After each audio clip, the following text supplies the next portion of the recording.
Hi, Krypton. All right, so we are going to have some fun today. We are going to talk about laws, customs, and currency. And I'm going to tell you some crazy laws out there, and they're all real. So if you want to look them up later yourself, you can, and we'll get started on it. Okay. Your do now for today is make sure that your volume is on so that you can hear me and you can hear the secret word later on. Okay, let's begin.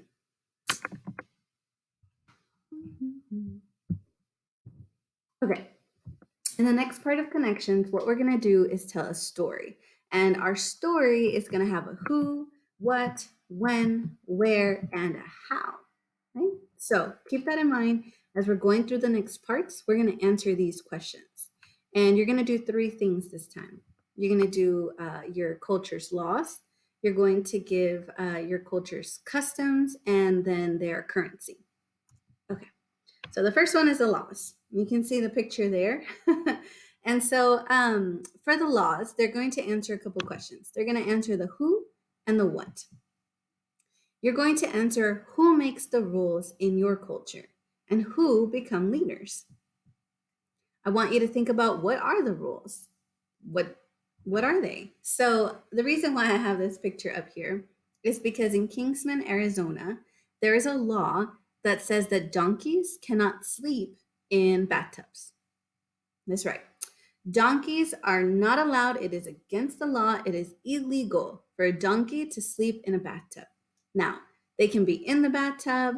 They can take a bath in the bathtub. They can hang out in there. They can sing in there if they wanted to, but they cannot nap or sleep in that bathtub.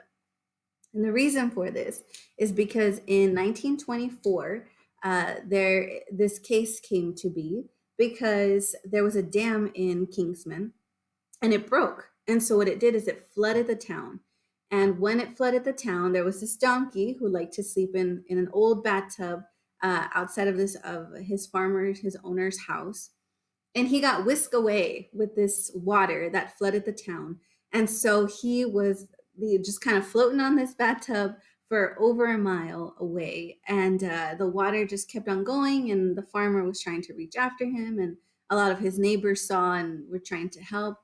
And so they're all running and rushing through, and it's very dangerous because the town is flooded. But he wants his pet, he wants his donkey.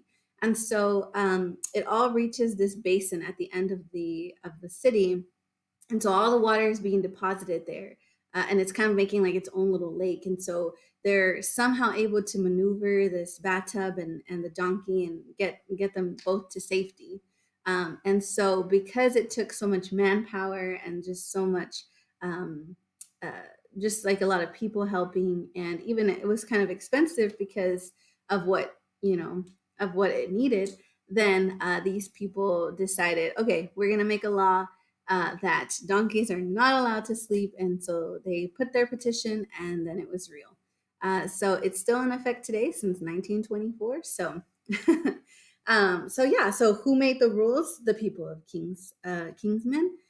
And what did they say the rule was? Well, one of them is that donkeys are not allowed to sleep in bathtubs. That's their decision. Okay, let me give you a couple other examples. Okay, another one is California. So California has, since 2014, so this one's a lot more recent, has had a ban on plastic bags. And so we're talking about these one-use plastic bags. So ones that you might get at the grocery store um, or at retail shops. And so they banned it. And the reason for this is just environmental reasons. They were getting all of these trash bags were being thrown away and then deposited into the ocean that is connecting to California. And so a lot of the wildlife was getting caught up in it or eating pieces of it and then getting very, very sick. And so they said that's enough. What we're going to allow now is just either cloth bags, canvas bags, things that can be reused. So a lot of recycled material. So that's an example where it's the people of California, and then they decided the rule is we're going to ban plastic one-use bags, and instead we're going to only allow recycled materials. So it gives me a sense of who these people are. I'm like, okay, well they're very environmentally conscious. They're humanitarians. I can see that they care for their animals. I can see that they care for the world that they live in. So then that gives me more of a sense of this culture. It gives me more a sense of what it might be like if I met people from California, right? For you, it's not people that actually exist right now. So this is your culture that you're making up. I want to know about them. I want to know what makes them them. Okay? So think about that when you're creating your laws and thinking about who's the leader, who makes the laws. Okay, and then in Hawaii, it is illegal to hide coins in your ear. That's the law in Hawaii. And so the reason why is this came into effect in the 1900s when Hawaii was first being accepted into the continental United States, right? So Hawaii had their own Polynesian coins and they had their own Polynesian money. And so once they were a part of the United States, the U.S. decided, I mean, we can't accept this form of currency. So then they set out to ban it because they were afraid of what that money would do to the economy in the U.S. And so they're like, we're going to ban all other forms of money, and we're only going to accept the U.S. dollar. And so they set out to destroy this money. And so people were hiding it everywhere because they wanted to preserve their Polynesian culture. And so they would hide them all over their house and even in their ears. And so because of that, there is a law from the country that they were taken over by the country that were conquered, and they said no more. You cannot hide coins in your ears. So magic tricks in Hawaii are a no-go when it comes to that trick. All right, so just another fun little example of a law that's real but kind of out there. Okay, the next thing we're going to talk about are customs. Some of you are very familiar with the word customs and what that means, but if you're like, maybe I've heard it, but I don't know what it means, I have a definition here. Okay, so a custom is just a long held belief, practice, or tradition that is very specific to a culture. So that just means that it's something that they've done for a long time. And it might have a very deep meaning behind it, or it might just be something fun and silly that just started and they continued it. So I'll give you a couple of examples. But before I do that, it's the customs. You know how we're telling a story about your culture? We've already answered the who and the what when it comes to the laws in your government. The customs is going to answer when and where. And the reason for this is it's going to answer when. When does your culture have fun? And when do they celebrate things? I want you to think about things that we celebrate, things that maybe in your family you celebrate, and when do you celebrate them? Another thing is does your culture have fun? And where do they celebrate? So think about the where. Where does this all take place? So I'll give you an example. Oh, we have a preview there. All right, so in Mexico, this is not the picture for Mexico. This one is. So in Mexico, there is a tradition. Whew, I'm gonna sneeze. It's coming. Okay, I don't know where. Okay, so in Mexico, there's a tradition in weddings where you toss the dead man.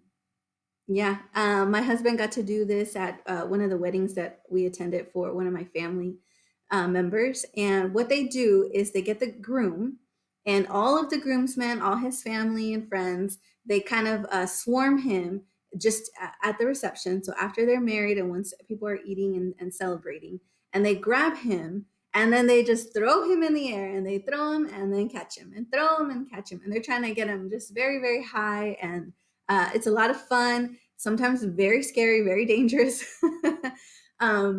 And so the reason for this is because it just started as like this representation of the death of his bachelorhood. So he's no longer single. And so it's like, oh no, he's like a dead man walking. And then it's like a celebration of like, yay, hooray, like you are now happily married. And so that's you one lucky man. And so it's just a fun thing. It's not anything too serious. And so they just kind of to celebrate that way. And so I remember my husband was like I guess I forgot to tell him, you know, sometimes when you're brought up of two different cultural backgrounds, some things that are so normal to you are so different to somebody else. who did not grow up that way. And so sometimes you forget to explain things. So we're at this wedding, and my husband just sees us all running, and he just sees that this man is thrown, and he's trying to catch him. And it didn't help that the gentleman of whose wedding we went to, they were an older couple, and so they were like 55, I think. And so he's a lot older, and so my husband just remembers catching him like, now what? They're like, throw him. He's like, throw them.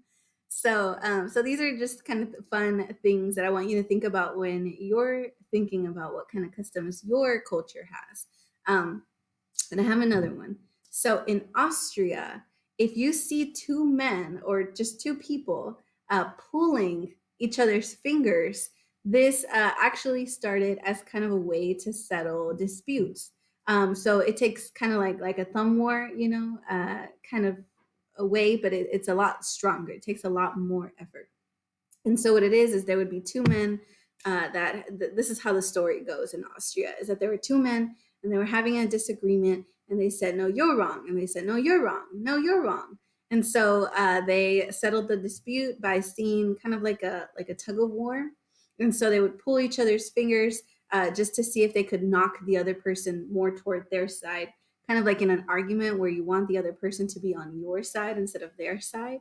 And so now it's actually a national sport. And so they have all these festivals for it, and they try to figure out who's like the strongest person. And so you can compete in them. And I believe it's called Fringolaken, but my pronunciation might be completely off because I don't speak the language. But yeah, those are the two customs I wanted to share with you there as you're thinking about when do your people celebrate and where do they celebrate it. Okay, and the last thing we're going to talk about is money. We're going to talk about currency. We're going to talk about this is going to answer the how. How does your culture's currency look? So I want you to think about, if you're going to have coins, when you think about the US dollar, it has kind of a rectangular shape. Think about the size of it. And then obviously we have like our metal coins. And then how does your culture spend money? So think about how much do things cost in your culture? Okay. And then I have to move my picture out of the way because the secret word is creativity. And the reason that's the secret word is because I want you to think about just how vast all of these different experiences have been. And I mean, that's what I want for your culture. You've already been extremely creative with the names, and then your mythical gods and goddesses, and then your myths. So I want you to bring that into all of this, all of the story that is your culture. So the secret word is creativity. Okay. And then, okay, I want to give you some examples of some beautiful currency that exist in the world.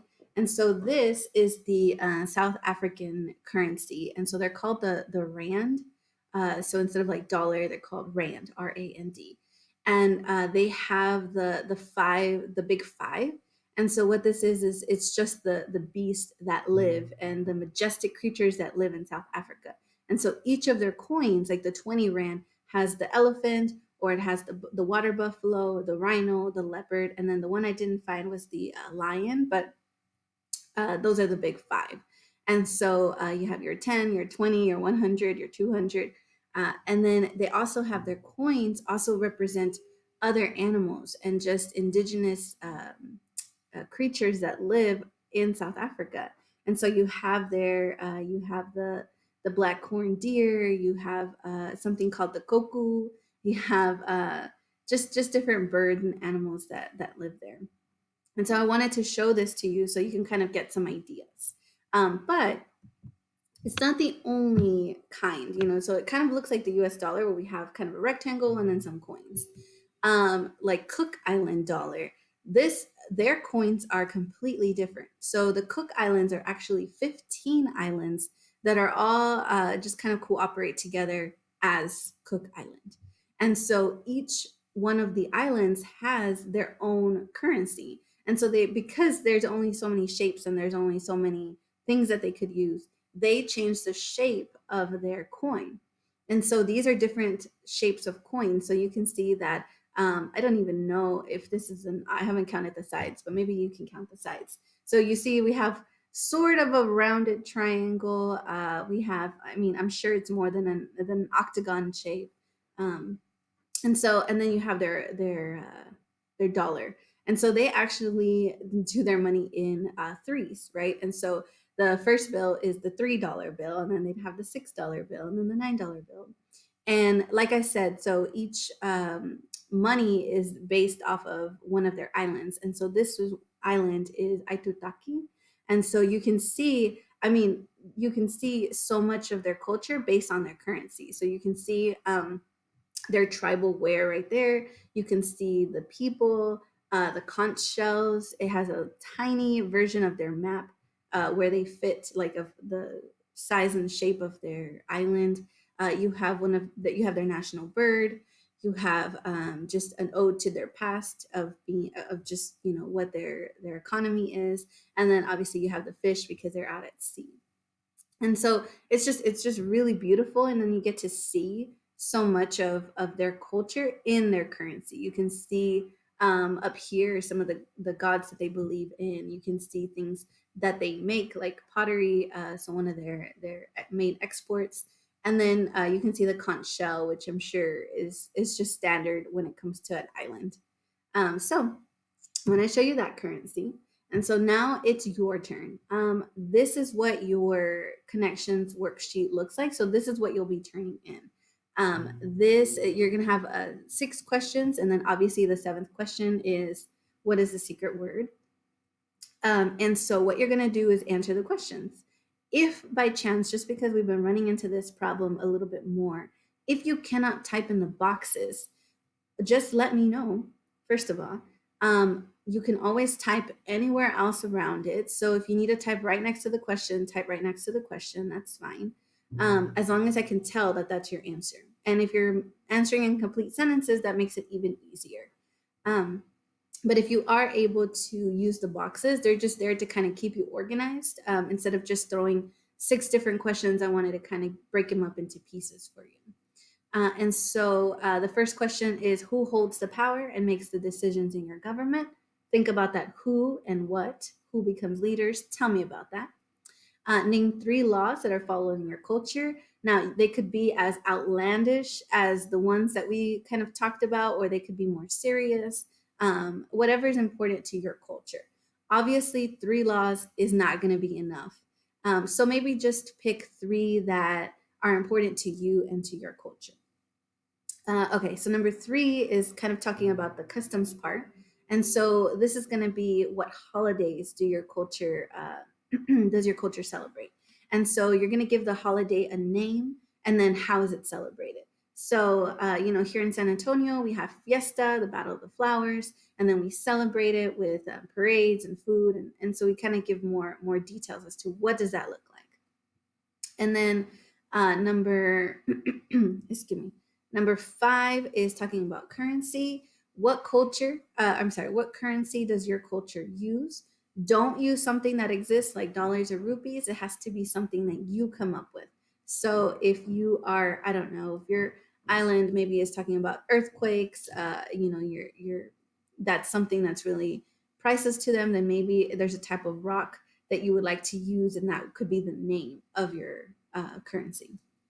And then give a few examples of items in your culture and their price. So maybe if I decided that my currency is called the Lusies, then 1 tomato might equal 12 Lusies, and that kind of gives me a sense of, like, wow, it's either kind of expensive, kind of inexpensive. Just kind of gives me a sense of the currency and how the economy in your culture.